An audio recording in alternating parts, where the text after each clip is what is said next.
Hey there, it is Lee Eide. I'm doing my stand-up routine. Well, actually, sitting down routine, but um, anywho, yeah, I used to be a cashier at Walmart, and one time I was waiting on this young mother, and as I was ringing up her order, I got to looking at her, and I saw that she was not only, shall we say, not skinny, but also rather, how can I put this delicately? Ugly. Okay. So she was fat and ugly, yet she had two children already. So that got me to thinking, how drunk was that guy who impregnated her? I mean, I'm thinking, 5 or 6 double Jack and Cokes or whatever, and then he decides, hey, I want a piece of that action. But then again, I thought some more. It's like, well, you really should give him props instead of ripping into him, because he did a lot with what he had, which was a lot.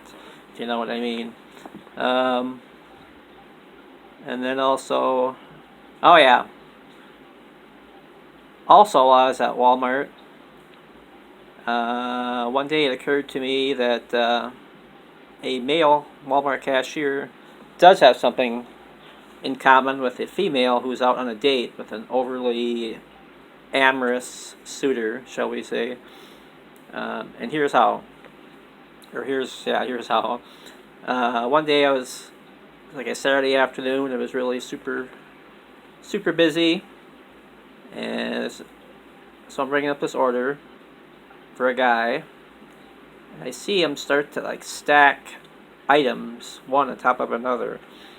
So I'm got to thinking, dude, you don't get your shit till I say you get your shit, and not a second before. Kind of like when a female is out on a date and say they get into a private area and they start making out or whatever, and he reaches down for this, reaches for the zipper on her pants, and she like slaps it away. So she's probably thinking, or she may even say it out loud, "Dude, you don't get into my pants till I say you get into my pants."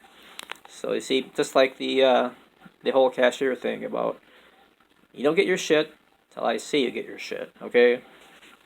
To consult my notes. Oh, okay. Next topic is those Cialis ads. The one with the male and the female in their personal bathtubs sitting next to each other on the beach. I get a kick out of it because it's like, sex is supposed to be this spontaneous thing. Well, when you're on a male supplement, or if you have erectile dysfunction and you're on Viagra or Cialis or something similar, it's not always that spontaneous.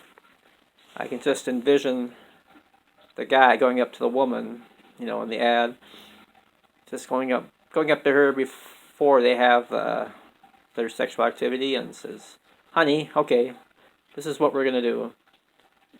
I'm gonna take my Cialis. We're gonna get in our own personal bathtubs, sit them out on the beach. After my Cialis kicks in, I'm gonna strew your brains out for like 6 hours."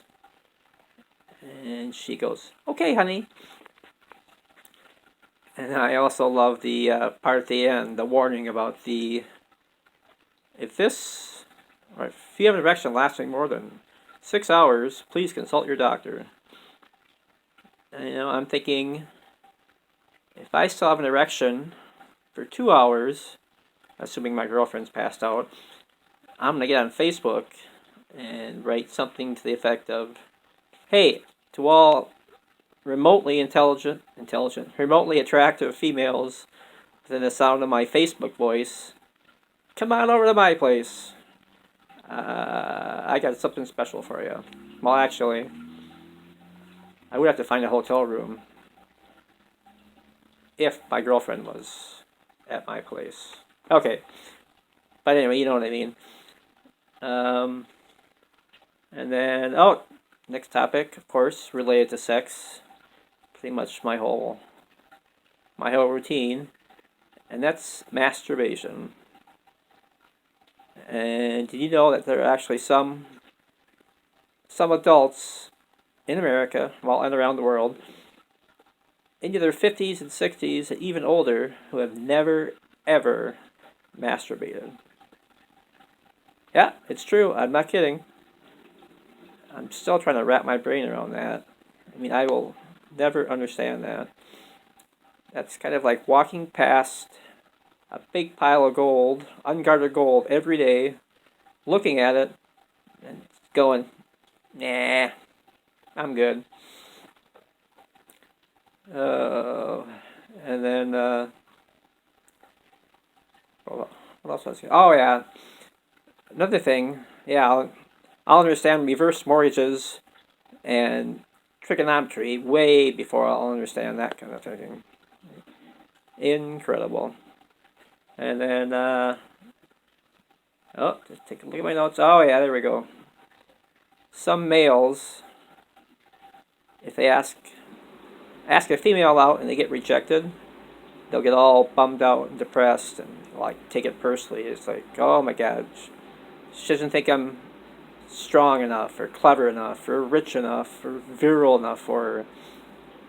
But really, that's most of the time that's not the case. I mean, you have to understand the two roles that males and females play in the breeding game, shall we say. On the one hand, you've got the male who's all go go go go go go, aggressive. Oh, I gotta get pussy, gotta get pussy, gotta get pussy. So he's the aggressor. And then on the other hand, you have the female. She's what's known as the sexual gatekeeper. And the gates that we're talking about are the gates to the V word or the P word, because she can't just let any Tom, Dick, or Harry through those gates. For one, there's the danger of an unwanted pregnancy, and then also venereal disease, and so she's got to be very selective. And really, if you think about it, to go back through all of human history, if every time a male wanted to have sex with a female, and the female said yes, there'd be like 50 trillion people on this planet. There'd be shortages of every major important necessity that you can think of. Food, water, shelter, cell phones. Oh my God, it would be horrible. So really, next time you ask a female out, or she rejects you for sex, don't take it personally. You should thank her for doing her job as a sexual gatekeeper and helping keep the population under control. Okay? And lastly, I'm going to wrap up with one item that's not related to sex, just for a change of pace. And I got to thinking about Stephen Wright, who's one of my favorite comedians. George Carlin's probably number one. Robin Williams is 2, and then Stephen Wright's number 3, maybe. It's kind of fluid. Some days he's my favorite, but anyway. One of the reasons I admire him so much is that he can be really funny, and he never swears, and he rarely even talks about sex. So I was trying to figure out how he could do that. And I finally figured out is, not only has he done acid a lot in the past, I think he's still on an acid trip. I think he's been on an acid trip since college, probably. I mean, the way he talks, no variation in his voice, and all the weird shit he talks about, he's got to be on acid. That's the only explanation I can think of. And got my Vikings shirt on today. Go Vikings. And yeah, I'm Eide from Red Wing, Minnesota. And I'm hoping you see me on stage sometime in the near future. Bye-bye.